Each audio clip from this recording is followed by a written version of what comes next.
Hi everybody, it's Santa. He's back on Fun Labs Design Studio to show you a little tutorial that Nate's going to make for you on how to color your pencil drawings in Krita. Okay? I hope you have a Merry Christmas. Ho ho ho ho ho ho. Bye.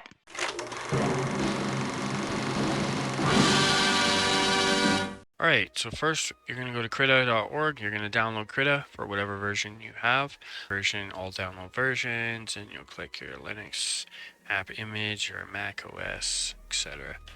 Just do that, and then once you download it, install it, follow the instructions for that. Once you've installed, open Krita, go to File, open your document, or Control O.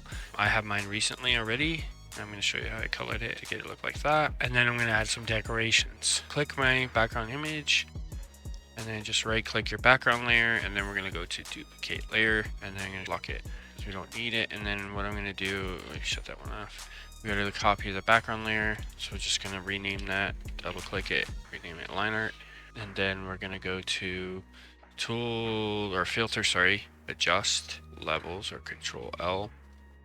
And we're going to adjust the input levels up to about 72, I think. See here, you can just type it in, 72. Boom. Okay, I like that. And then it's by 255. So I think that looks pretty good. I like how it still has the paper texture. So boom, click OK. This is called the Contiguous Selection Tool. I don't know. It's like a magic wand. I don't like the name of it because it goofs me up. I will say contiguous. So zoom in with plus. You can select different areas on your line art that you would like to color. So here, and then hold shift to add. You'll see the plus sign there to add spaces. And then what we want to do is like a nice gold maybe. So let's get in here, like a nice gold. Yeah, that's not bad. Okay, and then what we want to do is go click the arrow down, click a new paint layer, rename that as paint or color, whatever you want to call it, color. And there you go. So now that you've used the magic wand on the line art layer, then you click onto the paint layer, it populates the selection mask for you, and then you're going to go click over here to the fill area, and you're just going to fill it. Control Shift A, and that the bulk of it will be filled. So for now, then we'll go in and clean it up with a brush tool because I have to clean up some of these lines anyway. Go back to the line art layer and then do the same thing. Select your areas and go from there. I want to get rid of this area here, so I'm going to zoom in first, and I'm going to select our here. We can just keep selecting them all, and that way maybe it will fill for me. There. Now it fills on these little areas. If you hold down shift and you just keep selecting them, hold down the space bar to grab, just like other programs. If you're familiar with like Photoshop and stuff, shortcuts there. And then just follow around here, selecting the areas that you wish to grab. Just helps you so that you can get the bulk of it done. So these little areas of fuzz. Keep going around. I'll speed this up, finish this off.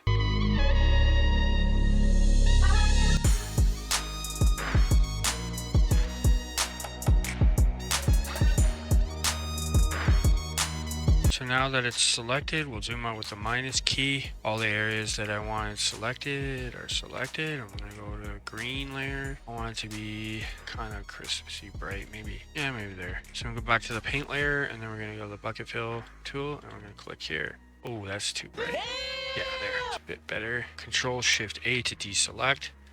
And there, now it's filled mostly to the edges. You might have to clean up just a little bit of them, but for the most part, it's better than this one up top. See, we didn't do that for that. So now you can see all those little spaces that it missed. But with this one, it went and did pretty much all of them when we did. Held the shift button down, selected. So now all the lines, so we want to go to the line work, and we're going to select the contiguous again. We're going to select here, but then we have to hold shift and do it again. It's kind of a tedious process to do all this to get it to go black, which is kind of frustrating, but if you just keep double clicking that, it'll just fill it, because you want to make your lines darker once selected, and then we can go to black and then bucket, fill it, and there, it's darker. So then I'm just going to go along and do all that, but for now I'll just color in those. This is solid color. If you want the paint to be more transparency or more paper texture, then you want to go to click multiply, and then the paper texture will come out.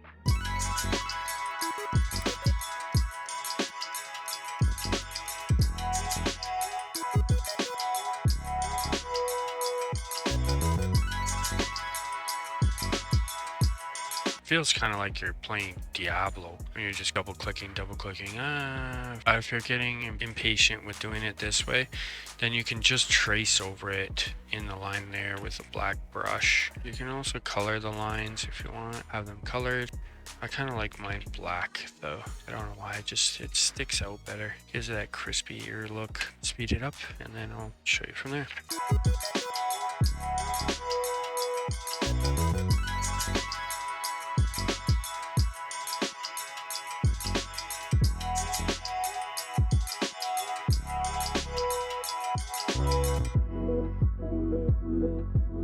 Can rotate. You're just doing this on a mouse. Hold shift and spacebar and then rotate canvas. The mouse, let go, and then you can zoom in with the plus button. Click here and add another paint layer, and then I'm gonna double click it and name this one like ornaments, or adding ornaments, so you can do like a little circle bulbs here. Ooh. That shift. Balls. So there, then you can go to ornaments, take the paint bucket tool. We want to select like red or something, maybe like a bright red. There, Control Shift A to release, and there you go. You have a whole bunch of different ones. You can change the color of them, so you can click here on that one. Say you want 2 of them to be blue, go like that, and then we'll go there, like that. Control Shift A, done. So you can do that, and then you can outline them and tweak them. Brush tool B. So for this one's blue. If you wanted to make it, add little effects to it, you can go like that one looks okay. So then we'll zoom in, and then you go little Christmas bulb. And then you can take this back color B. Zoom out. There, now you got little Christmas bulbs. So you can go around and do all kinds of cool things like that, and then when you shut this layer off, then it's gone. So all your ornaments will be on one layer.